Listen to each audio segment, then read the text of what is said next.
Hola, buenos días a todos. Mi nombre es Mimi Arango. De hecho, esta es la primera vez que doy la cara, entonces los saludo con muchísimo ánimo hoy. Hoy estoy aquí con David Boronat, que también lo pueden ver en este momento. ¿Qué tal? ¿Cómo estáis? Hola, David, ¿cómo estás? Muy bien, ¿tú qué tal? Muy bien, gracias. Feliz de tenerte Sí. aquí con cámara y todo. Menuda la vergüenza que me hacéis pasar, ¿eh? Bueno, que nos hacen pasar a ti y a mí, ¿eh? Y a mí también. Exacto. Pero bueno, haremos lo que podremos. Pero bueno, sí, bienvenidos a todos. Bueno, esta es la cuarta Open Session de marca que estamos haciendo en Multiplica las últimas semanas. Hoy precisamente vamos a hablar sobre Multiplica y tenemos pues de invitado especial a David para que nos cuente todas sus historias, tips, aprendizajes, todo lo que ha aprendido durante estos últimos 17 años desde la creación de Multiplica y su recorrido por todo el mundo. Entonces, bueno, David, cuéntanos. ¿Qué quieres que te cuente? A ver, cuéntame desde cuándo empezó todo esto. Ya, ok, bueno. Bueno, empezó, como decías tú, en Barcelona hace ya 17 años, lo cual me preocupa porque uno empieza a hacerse mayor. Por suerte arrancamos muy jovencitos, con 25 años. Eh, y probablemente con los mejores socios que nunca podré tener, que fueron Santi Mundi y Jacobo Álvarez. Y no lo digo porque los socios actuales de Multiplica no sean buenos, la verdad es que ni me los merezco, sino sobre todo porque en los inicios, cuando uno arranca una empresa, todo es como bien único y bien especial. Y sobre todo porque ellos dos, Santi y Jacobo, de alguna manera me ayudaron a entender la manera que hoy en día tengo de comprender el concepto de socio de una manera muy honesta, muy generosa, muy de alta confianza, y esa comprensión yo creo que ha condicionado de alguna manera el dónde Multiplica hoy en día está eh, en cuanto a modelo y en cuanto a presencia internacional, ¿no? Y por eso un poco lo menciono, ¿no? Un poco a nivel de recorrido, yo llevo, bueno, arrancamos en Barcelona y muy pronto tuvimos la oportunidad de abrir oficinas en Madrid gracias a la gente de Young Rubicam. Es una agencia de publicidad que se apoyó en nosotros, sobre todo para todo lo que es el ámbito digital. Y a partir de allí, pues hace 12 años casi que estoy viviendo en el continente americano. He tenido la suerte de vivir en varias partes y eso, pues, quieras o no, pues me ha aportado una riqueza bastante especial, ¿no?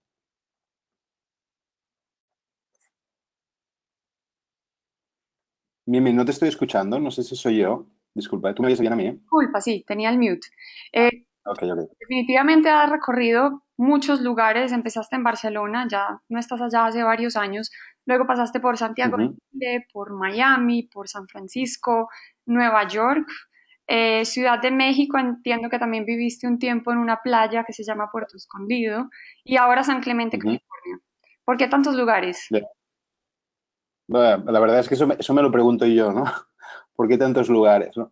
Mira, la verdad es que al cuarto o 5 años, no recuerdo muy bien, ¿eh? De haber arrancado Multiplica, tuve la suerte de ir con mi mujer y con mis dos muy pequeñitos hijos, tenían 3 y 1 año y medio, 5 semanas de vacaciones a Australia. Y la verdad es que ese viaje fue como de estos viajes que, ¿sabes? Que uno dice, hostia, hay un mundo por recorrer y Pero no nos lo podemos perder. Y ahí decidimos vivir 6 años en 3 países. Ese era como el plan, ¿vale? Y además llegué a Barcelona todo emocionado. En aquella época, pues Multiplica, siempre las empresas de servicios no están absentas de obstáculos, pero en aquella época los teníamos porque eran los inicios.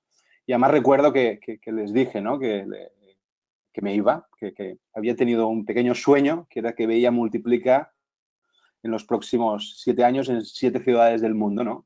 Aún todavía alguno se ríe de eso, porque era como bastante como inverosímil, ¿no? bien Pero de alguna manera, ahora. eh, sí, se fue cumpliendo, se fue cumpliendo. Ese es uno de los aprendizajes que intentaré compartir a la audiencia, ¿no? De que los sueños existen, ¿no? Y que si uno le pone energía y esfuerzo, las cosas simplemente van sucediendo, ¿no? Eh, y ahí arrancó un poco la internacionalización de Multiplica, ¿no? Yo tenía el plan de ir a vivir a San Francisco, porque es la meca, de los interneteros. Incluso vine como para ver el costo de la vida, escuelas, etcétera. Y nos surgió una oportunidad en una empresa chilena que se llama Entel, en aquella época Entel PCS, y ahí descubrí Chile, no lo conocía, y la verdad es que me pareció como muy buen punto de partida el empezar con un país donde el idioma, aunque hablan bien raro estos chilenos, es broma, pero parecía que era como un paso más sencillo, más natural, ¿no? Y ahí arrancó un poco la internacionalización de Multiplica, ¿no? Y un poco como decía, para mí ese capítulo, porque un poco pensando en la sesión de hoy, estaba intentando recapitular, ¿no?, de todos estos años, y probablemente una de las cosas más mágicas para mí de Multiplica es esta capacidad de visualizar cosas y luego ver qué pasan. También he visualizado cosas que luego no han pasado, ¿eh? Pero esto de decir un buen día, de decir, mira, vamos a hacer métricas. Yo recuerdo el día que dijimos, vamos a hacer métricas. Y hoy en día tener 50 personas, entiendo yo que es la consultora más chachi en Digital Analytics, en habla hispana al menos, pues es como, es increíble, ¿no? O, por ejemplo, recuerdo el día que fichamos al primer arquitecto de información en Multiplica, además, Marc Noguera, un buen amigo. Y hoy en día Multiplica, el core es la arquitectura de información, ¿eh? Hoy en día se llama User Experience, que es un poco más sexy que lo de la arquitectura de información. Pero yo creo que esto es algo como muy fascinante, ¿no? De crear, ¿no? De decir, creo que hay que hacer esto, ¿no? Y te pones a trabajar y bueno, y luego con mayor o menor fortuna, pues ves que las cosas pueden llegar a suceder, ¿no? Y esto es muy, muy único y muy especial, ¿no? Definitivamente. Sí, todo lo que te sueñes en algún momento se hará posible con todo el esfuerzo y las ganas y la persistencia. ¿Qué crees tú que Ujú. ha sido como el más grande aprendizaje de ir creando multiplicas en tantas partes? Ya.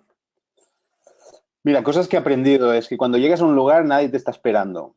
Y eso es muy importante. Es decir, porque uno se cree que, mira, multiplica, ¿no? O sea, increíble lo que estamos haciendo, ¿no? Pero tú llegas a una nueva ciudad y nadie te está esperando. Nadie espera que les visites, nadie quiere trabajar contigo, nadie. Entonces, esto te da como una cierta, no sé si humildad, y además te ubica y entender que no va a estar fácil, ¿no? Es decir, que uno tiene que picar mucha piedra para que las cosas resulten, ¿no? Y hay mercados en los que llegas y realmente no hay una demanda, pero tampoco hay una oferta, o dicho de otra manera, no hay una oferta, no hay una competencia, pero tampoco hay una demanda y que hay que construirla. Y eso es un esfuerzo de evangelización y de picar mucha piedra.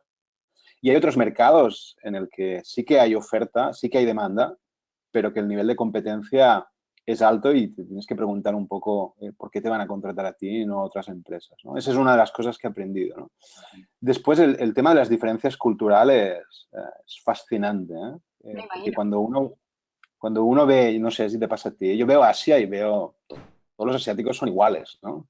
Y entiendo que un asiático puede ver Latinoamérica y puede decir, no, pero esto es, Latinoamérica o América, no es, bueno, Latinoamérica es todo lo mismo, ¿no?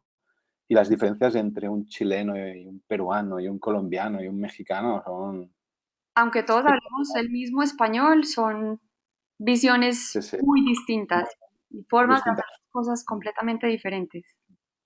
Y te pega, ¿eh? Porque tú vienes con, obviamente, tu cultura o tu manera de hacer las cosas y yo qué sé, hay lugares donde a la gente le cuesta decirte las cosas, ¿no? Porque no está en la cultura. En España quizás somos un poco más directos o más abiertos, ¿no? Incluso eso también a veces descoloca a alguien, ¿no? Porque tú le dices las cosas como las dices, ¿no? Y el otro no está acostumbrado a ese código de comunicación, ¿no? En Latinoamérica O por somos un poco más sensibles. mucho más sensibles, sí, sí, sí, sí, exacto. Lo que pasa es que en Latinoamérica hay muchos mercados en los que son más sensibles, pero no te lo dicen, ¿sabes? Con lo cual es peor todavía, ¿no? Porque no te das cuenta ni que has herido o que has sido muy brusco, ¿no? En tu comunicación, ¿no? Entonces, es un tema también como, ¿sabes? Casi como para escribir un libro, ¿no? Eh, Así Infinito. que, y después quizá la tercera cosa que yo diría que de alguna manera he aprendido en estos años es que sin creer realmente en las personas es imposible crear nada en esta vida, ¿no? Es decir, si realmente gente multiplica que está en 10 ciudades del mundo, ¿no? Yo no confiara en la gente, yo no creyera en la gente, esto no funcionaría, ¿no? Entonces hay un tema de realmente creer, ¿no? Y creer porque es la única manera en que es posible, ¿no? Desarrollar un negocio a distancia, ¿no? Sí, sobre todo porque no puedes estar en todos los lugares al mismo tiempo, ni siquiera frecuentemente. Entonces, esa parte yo creo que es fundamental. Absolutamente. Sí. ¿Y en qué otros lugares del mundo te imaginas más multiplicas? Es una buena pregunta. Ahora me estoy preguntando si realmente quiero más multiplicas, porque más multiplicas tiene un costo de atención que al final uno empieza a dejar de tener y sobre todo de tener que viajar, ¿no? Es decir, yo intento viajar lo menos posible, sobre todo porque mi familia estamos solos en los Estados Unidos, entonces siempre dejar la familia es complicado. Entonces, si tú me preguntas esto, te diría, no, me muero de ganas de abrir en Asia. Incluso he hecho algún contacto en Singapur o en Hong Kong, ¿no? Y dices, hostia, qué ilusión sería hacer algo allí, ¿no? Hostia, pero es que hay una diferencia horaria enorme, que ya a veces, muchas veces me cuesta. Yo empiezo muy temprano el día, ¿no? ¿Cómo lo haces con la gente de Singapur? Te vuelves ya loco porque están en el opuesto, ¿no?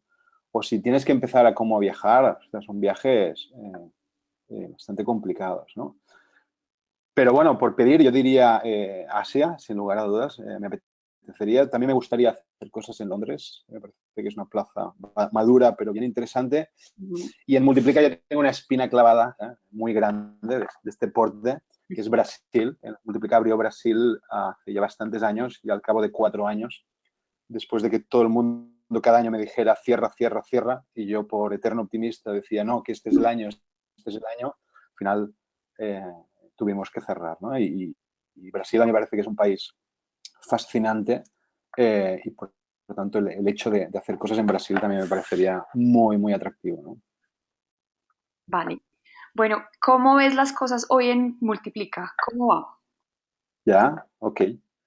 Bueno, yo creo que la verdad es que las cosas van mejor que nunca. Eso no significa que vayan a la perfección y cada mercado tiene sus retos, ¿no? Mercados muy maduros, ya la competencia está dura y mercados menos maduros, pues la evangelización también está compleja. Pero en un negocio de servicios, que al final hay que abrir la persiana cada día, la verdad es que yo creo que estamos en un momento muy dulce, ¿no? En los últimos 3 años, por ejemplo, estamos creciendo más del 50% anualmente. Esto es una empresa de servicios, es una brutalidad, ¿no? Además, somos una empresa que es absolutamente independiente, no hay ni un socio capitalista, ni un inversor, ni un grupo de comunicación detrás. Además, no tenemos deuda alguna. Estaba repasando y solo en Colombia tenemos un pequeño préstamo de $10.000. No hay ninguna otra oficina, ninguna línea de negocio que tenga préstamo alguno con ningún banco. Eso es Con lo impresionante. cual, el negocio de servicios, que intentamos, sabes bien, pagar nóminas a final de mes, ¿no?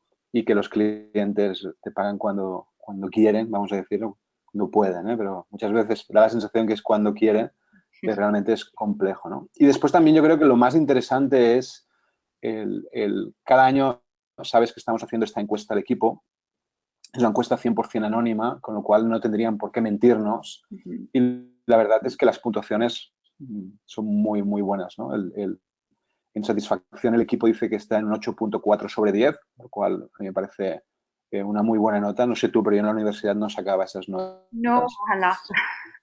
Ojalá. Y después también una de las cosas que les preguntamos es si recomendarían a las empresas que trabajaran con Multiplica, con lo cual yo creo que es un gran indicador sobre la calidad del trabajo, sobre el buen hacer, y ahí nos están dando un 8.8/10, ¿no? Con lo cual, eh, el hecho de que estemos creciendo, el hecho de que realmente el equipo sienta que está bien, pues yo creo que son como dos muy buenas noticias, ¿no?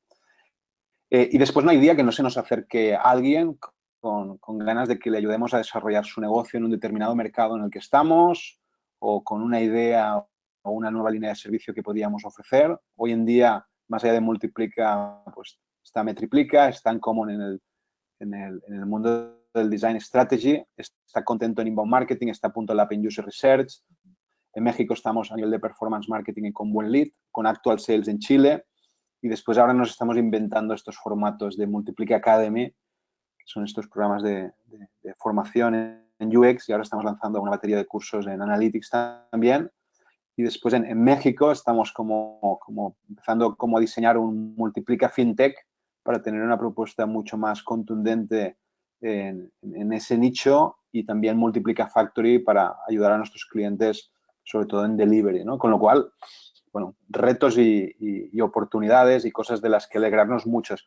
Eso no significa, insisto, que no todo sea sencillo, ¿eh? Y eso Y te que iba por a tanto, preguntar, o sea, ¿siempre ha sido así o ha habido momentos difíciles para Multiplica?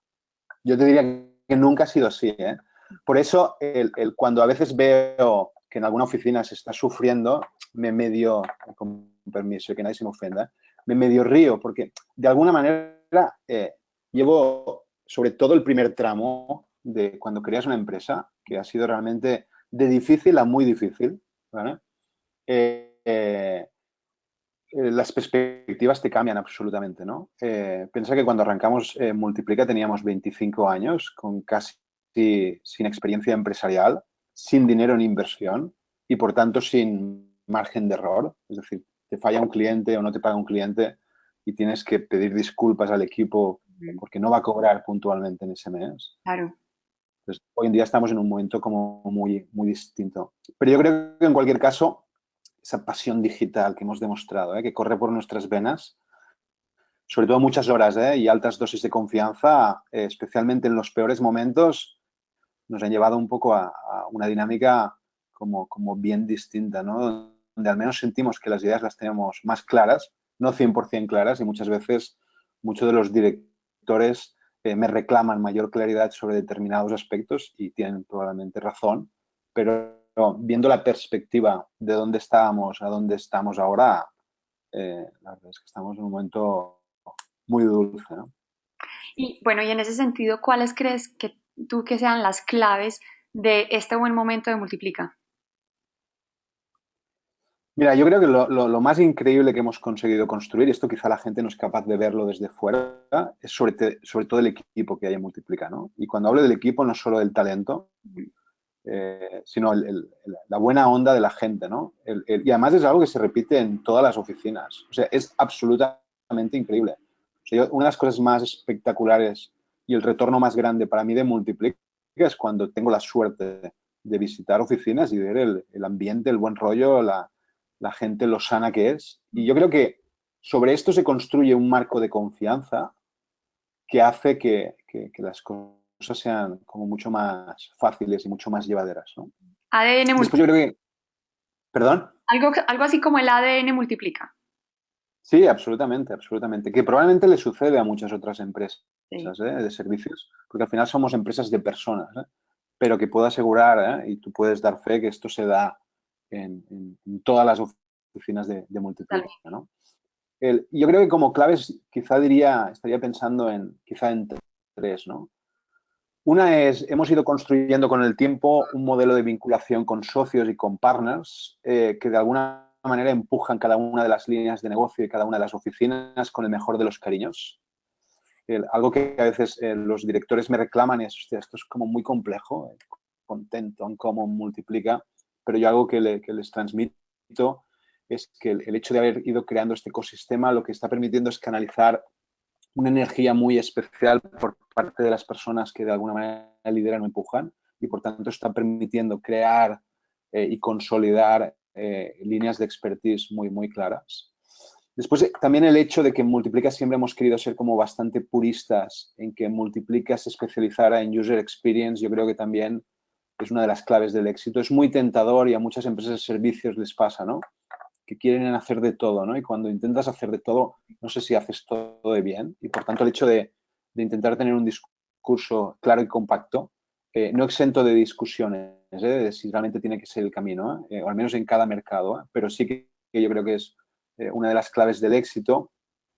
Y después esta dosis de optimismo, de creer que lo mejor todavía está por suceder, yo creo que es el que te da las pilas, ¿no? Porque pensar que yo siempre algo que explico es que esto de multiplica, además, sobre todo cuando veo gente que se incorpora, que viene como muy acelerada, yo siempre les digo, mira, esto es una maratón, no es un sprint. Entonces, si te pones a correr una maratón a modo sprint, bueno, pues no pasa nada, pero no la vas a terminar y yo quiero que la termines, ¿no? Ujú. El, entonces, uno tiene que saber dosificar sus fuerzas y sobre todo tiene que saber reinventarse, ¿no? Es decir, yo he tenido la suerte que por el hecho de haber vivido en diferentes países, esto te da un chute de energía, ¿no? Porque pensar que cuando llevas, o sea, 17 años en la misma empresa, en los tiempos que corren, que uno tendría miles de oportunidades, Claro. o sea, es complejo, ¿no? Y básicamente yo creo que es la capacidad de uno de encontrar aquellos elementos que te dan un chute de energía, ¿no?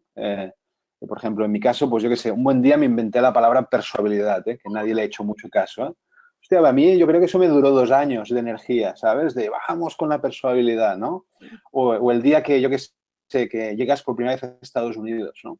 Y que llegas allí casi sin visado, haciéndote unas tristes tarjetas, ¿no? Y cierras Bueno, un primer cliente en los Estados Unidos, ¿no?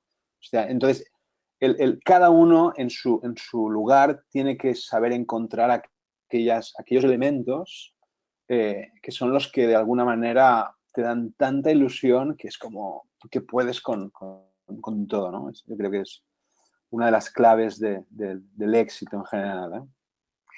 bueno, ¿y por qué crees tú que una empresa debería interesarse en los servicios de Multiplica hoy? Ujú. Primero porque somos muy simpáticos, ¿no crees, Mime? Yo creo que trabajar con gente simpática siempre es un plus, ¿no? No, mira, yo lo que diría es el hecho de que como Multiplica nos hayamos especializado en lo que es user experience, yo Ujú. creo que nos hace un tanto distintos, especialmente en mercados menos maduros donde abundan las agencias digitales, pero que no tienen como esa sensibilidad en esta disciplina. En otros mercados sí que tenemos, obviamente, competidores más frontales con un discurso bien parejo. Yo quizá allí lo que diría es que lo que probablemente nos diferencia es, nuestra clara orientación a los resultados y al impacto, es algo que venimos insistiendo mucho. Sí. Esto es un poco nuestra promesa de valor es crear resultados digitales extraordinarios para clientes más que felices, y ese es un poco como el norte de toda la compañía. Eso lo que nos lleva de alguna manera es un poco a poner más ciencia y menos intuición en los proyectos.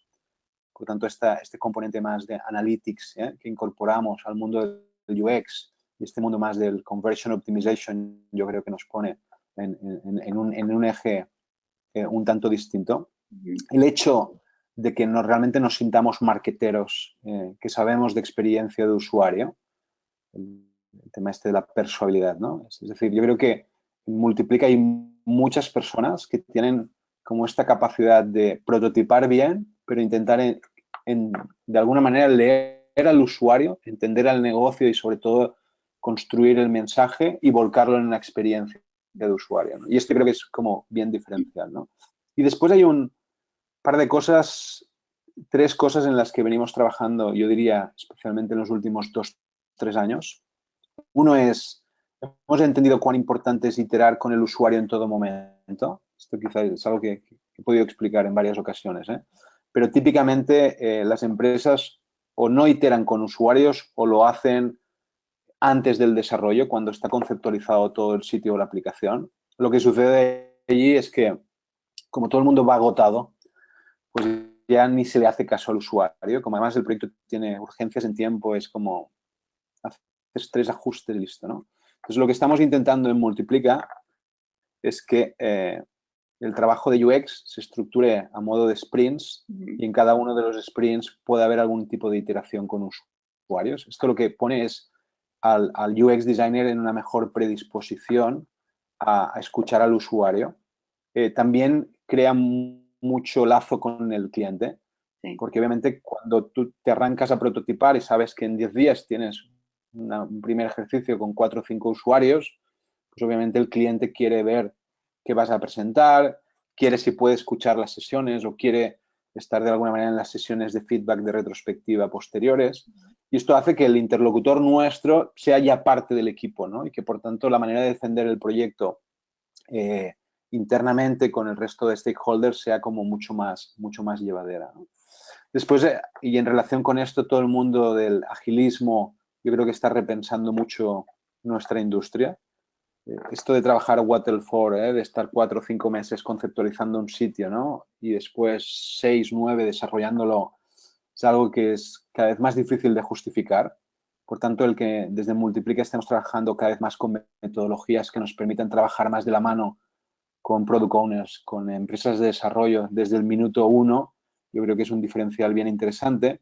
Y después, producto de cuán importante es el delivery, cada vez más en determinadas oficinas de Multiplica estamos desarrollando nuestros skills para de alguna manera no solo ser buenos en UX, sino el poder llevar ese UX a buen término, ¿no? Y por tanto ayudar al cliente en lo que es la implementación del proyecto, ¿no? Eso podrían ser de alguna manera los motivos o los diferenciales de por qué trabajar con Multiplica, ¿no? Ok. Volviendo un poco a Multiplica y todas sus líneas de negocio, ¿cómo lo haces? ¿Cómo se maneja una empresa con tantas líneas de negocio, con tantas oficinas, con tantas diferentes culturas? Bueno, primero como se puede, ¿vale? Como humildemente se puede. Y probablemente si hablas con cada una de las líneas, todo el mundo probablemente se queja, de mi atención y de mi dedicación, yo lo que diría es, primero, definiendo modelos de colaboración muy honestos, muy claros y que sean un claro win-win para todas las partes. Ujú. Con los años lo que he aprendido es que si uno crea ese tipo de mecanismos, las cosas van solas. Más que van solas, de alguna manera eh, se crean, ¿no? Las inercias o las dinámicas para que no tengas que estar persiguiendo a nadie, ¿no? O para que cada uno sea responsable de lo suyo, ¿no? Después yo creo que también teniendo claridad sobre dónde estamos en cada momento y en cada país y sobre todo definiendo cuál es el norte o las prioridades en cada una de las organizaciones o de las empresas o de las líneas de negocio. Eso cada vez le estamos poniendo como mayor atención, ¿no? De intentar entender que los trimestres son años y que por tanto a lo largo del trimestre debemos acometer alguna prioridad clave. Sí. Y después algo que estoy intentando empujar desde hace algún tiempo es el crear una organización que funcione en tiempo real, ¿no? Y que por tanto haya toda una serie de KPIs que de alguna manera nos hagan a todos o a cada uno de nosotros responsables, ¿no? De determinados aspectos, ¿no? Y que por tanto eh, todos en todo momento estamos viendo qué está sucediendo en cada una de las líneas de negocio, ¿no? Por tanto, la discusión o el tiempo es más a qué hacemos, ¿no? Y no tanto dónde estamos, ¿no? Y por tanto, el hecho de tener prioridades, indicadores de negocio o responsabilidades claras y visibles, yo creo que lo que hace es dejar de lado tanto yo creo o tú crees, Ujú. sino es más, estos son hechos, bueno, ¿qué acciones podemos plantear para mejorar, ¿no? Más o menos es eso, Bueno, pero y no es tan sencillo, ¿eh? supongo que no. Bueno, ¿y el futuro? ¿Cómo lo ves? ¿Qué te sueñas? Ya. Mira, yo del futuro, o sea, el principal como para mi eje es el de más y mejor felicidad para los míos, Ujú. ¿vale? Es decir, que el equipo, sobre todo, realmente pues cada vez esté más feliz de pertenecer a Multiplica o a alguna de sus divisiones.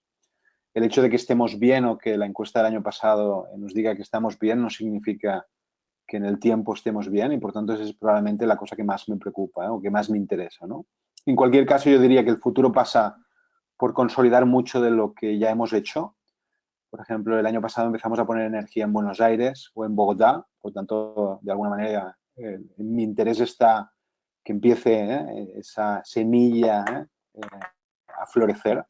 Después hay varias líneas de negocio que están demostrando que están funcionando, como puede ser Ancomún en México o como puede ser Punto Lab o como puede ser Metriplica. Entonces, mi cometido está en intentar llevar esas líneas de negocio allí donde ya está Multiplica. Por tanto, me encantaría que Punto Lab arrancara este año en alguna de las oficinas donde está Multiplica. Me encantaría también, pues obviamente, que el equipo de Metriplica en Latinoamérica pues avanzara y se consolidara. La verdad es que esto no es un tema trivial, ¿eh? El conseguir conectar oficinas y líneas de negocio es re complejo.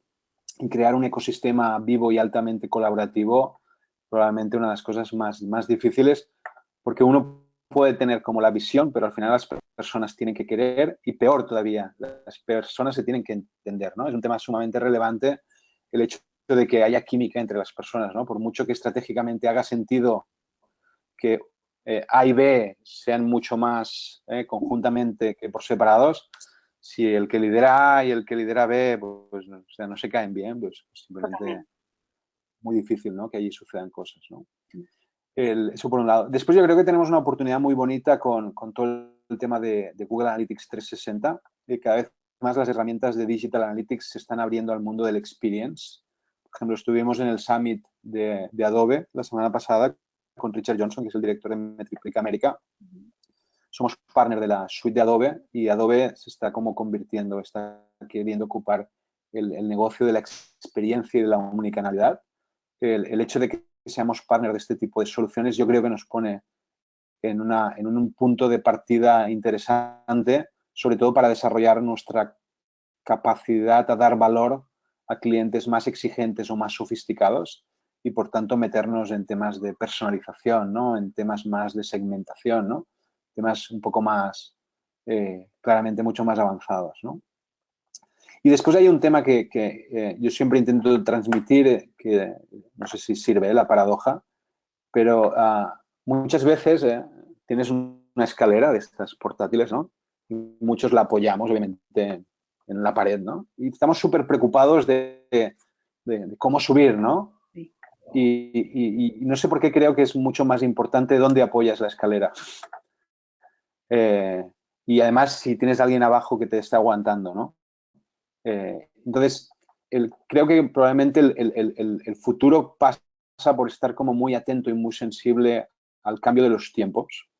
Por ejemplo, los clientes tienden, ¿no? A armar equipos propios, ¿no? Entonces, ante ese reto, ¿cuál es nuestra propuesta, ¿no? O, por ejemplo, las empresas de desarrollo, pues obviamente no se quedan quietas, ¿no? Y entienden cuán importante es el UX, ¿no? Y desarrollan capacidades en UX, ¿no? Entonces, bueno, y multiplica qué con eso, ¿no? Probablemente es otro de las cosas como más relevantes, ¿no? De estar como inquieto, ¿no? Y, o sea, es decir, el no pensar que el futuro está ganado y que hay que irlo conquistando Ujú. cada día, ¿no? El movimiento constante. Bueno, Ahí estamos, ahí estamos. ¿qué tip le darías a alguien que quiere emprender? ¿Ya? Mira, yo quizá diría dos cosas, ¿no? Uno es saber sufrir. Es decir, los que realmente tienen problemas fáciles con temas de colon o que tienden a ver el vaso medio vacío o cuando juega su equipo que cree que no va a ganar, yo diría que no lo hagan, ¿vale? Porque yo creo que emprender es ser un optimista cuando nadie lo es. Y por tanto, al final, y yo quizás suena un poco mal y quizá alguien también se lo toma mal y multiplica, pero yo creo que he desarrollado una capacidad de que al final me da igual todo. Ujú. Nada mal, ¿eh? Y yo creo que esto es sano, es bueno para un negocio, porque cuando eres un sufrido, siempre estás viendo pegas, siempre estás viendo problemas, o siempre ves el vaso medio vacío, ¿no? Eh, y yo creo que los nervios no son buenos cuando hay curvas y cuando emprendes hay muchas curvas, ¿no?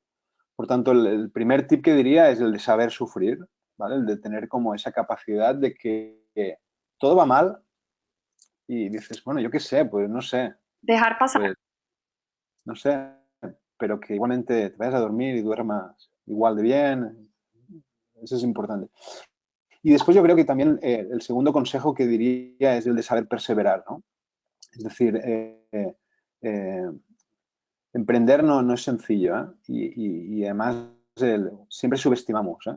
Miles de cosas, ¿no? O sea, pensamos, cuando haces un plan de negocios, que los ingresos siempre son mayores de los que vas a tener, los gastos siempre son menores. Entonces, hay muchos momentos que uno dice, hostia, ¿dónde está el botón para pagar esto? Y yo, por ejemplo, en Multiplica lo he sentido, por ejemplo, siempre cuento una anécdota, ¿no? Cuando me fui a vivir a Miami, era un momento momento en el que, no recuerdo muy bien, pero no sé si estaba empezando la crisis en España. Bueno, por diferentes circunstancias las cosas no iban bien, ¿no? Y yo recuerdo que iba a mi oficinita y nosotros tenemos Proxim, que es este CRM, ¿no? Que no te permite pues, ver, ¿no? Cómo van las ventas. Y yo cada día lo primero que hacía era entrar en Proxim, ¿no? A ver si había sucedido algo Algo. en alguna de las oficinas, ¿no? Y, y mi cuerpo sudaba. O sea, era miedo, era puro miedo en mi cuerpo. O sea, era miedo de darle el reload y puta, no ha pasado nada. Porque obviamente cada día no pasa nada, ¿no?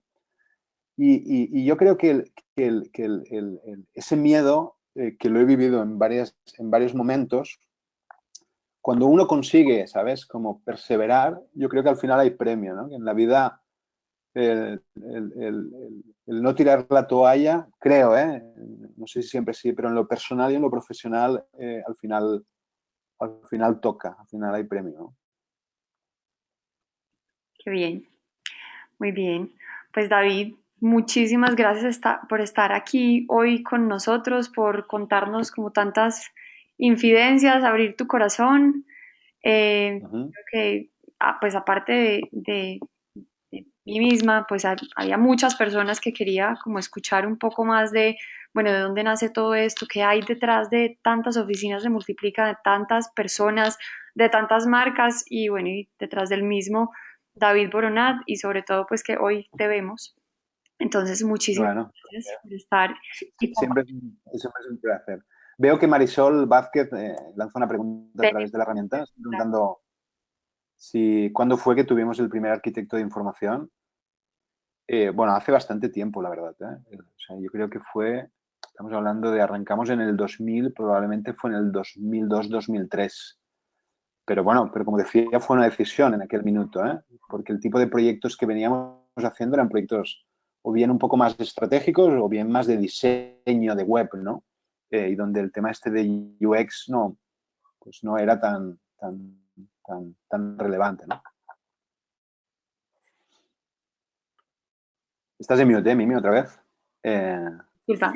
Tenemos otra pregunta uh-huh. de Ignacio Valdés. Nos dice, ¿cuáles son las recomendaciones para un buen portafolio de UX Designer? Para un buen portafolio de UX Designer, ahí, no sé si nos quieres escribir un poco más, Ignacio, ¿qué quieres decir con eso? ¿Tú entiendes, Mimi, o no? No me queda muy claro. A nivel de expertise de un buen UX designer, no sé si quieres mientras escribir, mientras yo te diría, mira, si de lo que estamos hablando es de los skills de un buen UX designer, es un gran tema, ¿eh? Porque yo al menos he conocido en mi vida a diferentes tipos de UX designers, ¿vale? Y yo creo que la mayor capacidad es la de la plasticidad. Es decir, hay mucho UX designer que es quizá un tanto teórico y que probablemente no es un UX designer, es un UX consultant con un user researcher, ¿vale? Que son piezas muy importantes en los proyectos, pero que no tienen esta capacidad de cómo visualizar, ¿no? O sea, yo creo que los mejores UX designers con los que he trabajado son tipos que no necesitan hacer mucho benchmark, que no necesitan hacer muchas reflexiones, ¿no? Que un poco les dices cuáles son los objetivos del proyecto, entienden un poco cuáles son los elementos y a partir de ahí tienen como esa capacidad de pintar muy flash, ¿no? Por tanto, la plasticidad probablemente es lo más relevante, ¿no? Y con eso también es el uso o el manejo de herramientas tipo Sketch o este tipo de herramientas es probablemente otra de las cosas como más relevantes a la hora de prototipar. La tercera diría que, sobre todo por el tipo de proyectos que hacemos en Multiplica, es decir, obviamente no es lo mismo hacer el UX para una intranet, por ejemplo, ¿no? O para una herramienta Ujú. que hacerlo para un sitio, pero en general muchos UX designers adolecen de ese marketero que un poco reclamaba al principio que sentimos que hay en Multiplica, ¿no? El tener como este olfato, ¿no? De cuál es el mensaje que puede hacer que un usuario preste atención, ¿no? O se interese o quiera dedicarle un segundo más, ¿no? Por tanto, esta combinación de UX Ujú. y marketero creo que es lo que hace que un UX designer sea un super UX designer. Ok, creo que eso ha respondido la pregunta de Ignacio. Ahora tenemos una pregunta Ujú. de Edison Sánchez que nos pregunta, el tema de UX en móvil, ¿cómo lo están abarcando desde el punto de vista de interacción y de investigación de usuarios? Ujú. A ver, el tema de UX móvil, al final, la lógica es muy pareja al UX en otro tipo de dispositivos. Lo único que tiene que uno entender es las limitaciones de la pantalla, el contexto de uso, que muchas veces es o puede ser distinto, pero la lógica es bien pareja, ¿no? Sí que lo que yo, al menos desde mi experiencia, durante una época se habló mucho de mobile first, eh, y yo creo que eso es un reto re complicado. Es decir, para no todos los proyectos aplica el que empieces a diseñar desde móvil.